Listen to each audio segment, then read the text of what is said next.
Paano ka nakapasok dito, ha? Ang dumi-dumi mo. Hindi. Hindi. Ano lang.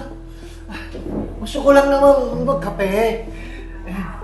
Gusto ko lang magpahinga eh. Pagod na kasi ako. Di mo ba alam? Bawal hampas lupa dito. Di mo ba alam yon? O sige, umupo ka dyan. Pero huwag kang makulit, ha? May darating kami investor. Miss, o-order po ako. Pinaupo na kita para may airconan ka. Gusto mo pa umorder? Grabe ka naman.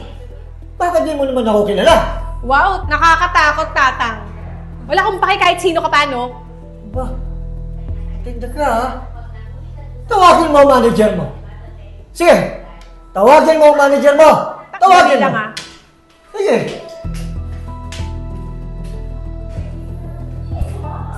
Sir, ano po mapagiling ko doon sa inyo?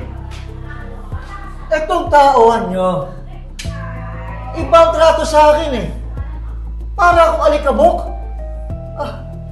Ipabayad naman ako eh. Ganun po ba?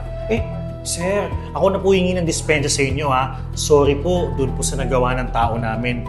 Ganito na lang po, para makabawi kami sa inyo, gusto nyo bang doon ko kayo ilagay o ipwesto sa VIP room namin? Ang sa ganun special ang trato namin sa inyo. Okay ba sa inyo yun?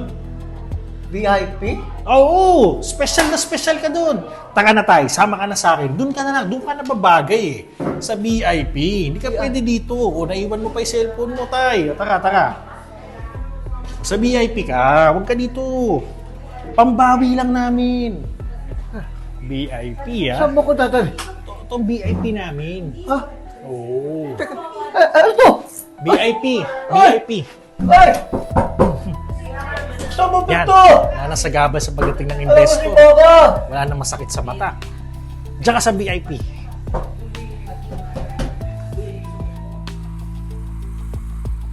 Hello! Ready na po ba kayo sa investment nyo sa coffee shop namin? Oo naman, ready na yung pera.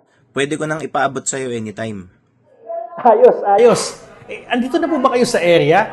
Actually, kanina pa kami naghahantay sa inyo eh. Naghahanda na nga kami dito eh. Actually, dala ng father ko yung pera. Nauna na daw siya dyan.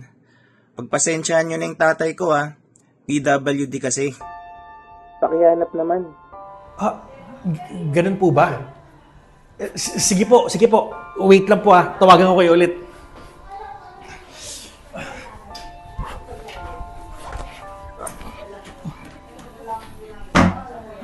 Sir, halika na. Kita tayo.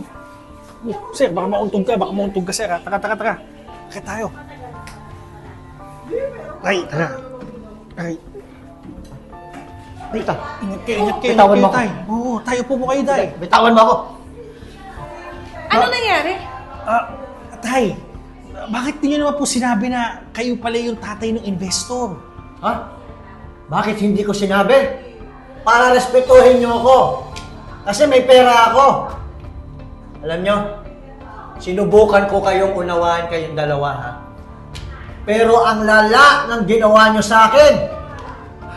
Ngayon, magkasubukan tayo. Maliban sa iuurong ko na ang investment, ay kakasuhan ko kayong dalawa. Naku, tayo, sorry. Ng pagkulong nyo sa akin sa banyo.